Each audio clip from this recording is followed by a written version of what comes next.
27 রমজান হওয়ার আগে আগে একবার হলে ওই আমলটা করবেন, 2 মিনিট সময় লাগবে। ভাইরা আমার, কপালটা খুলে যাবে, ভাগ্য খুলে যাবে।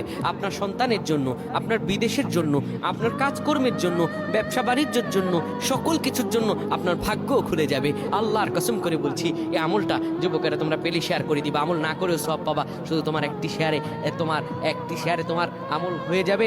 তুমি আমল না করেও সব পাবা। ভাইরা আমার, 27 রমজানের আগে আল্লাহর কসম করে বলছি, এই আমলটা ছাড়বেন না। এই আমলটা আপনারা সকলেই করবেন, এই আমলটা সকলের কাছে পৌঁছায় দেবেন, নিজে জানবেন এবং অন্যকে জানাবেন। যত মানুষ বিপদগ্রস্ত আছেন, যত অভাবে আছেন, বিদেশে থেকে দেশে আসতে পারতেছেন না, বিদেশ যেতে পারতেছেন না, বিপদের উপর বিপদ লেগে আছে, 27 রমজান হওয়ার আগে আমলটা করেন। 2 মিনিট সময় লাগবে, বেশি না। যখন ঈশার নামাজ আপনি পড়বেন, ঈশার নামাজের পরে ওযু করে নেবেন, সুন্দরভাবে পবিত্র পরিচ্ছন্ন হয়ে বিছানাটা ঝাড়ু দিবেন। বিছানার ভিতরে এরপরে আপনি শোয়ার আগে সুন্দর করে আপনি ঘুমানোর আগে পড়বেন, ইয়া মালিকু ইয়া মালিকু 100 বার পড়বেন। এরপর ইয়া খাবিরু 100 বার পড়বেন। তারপর একবার দুরূদ শরীফ পড়বেন।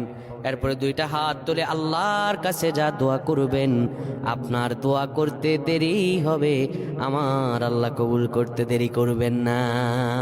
আল্লাহুম্মা আমিন।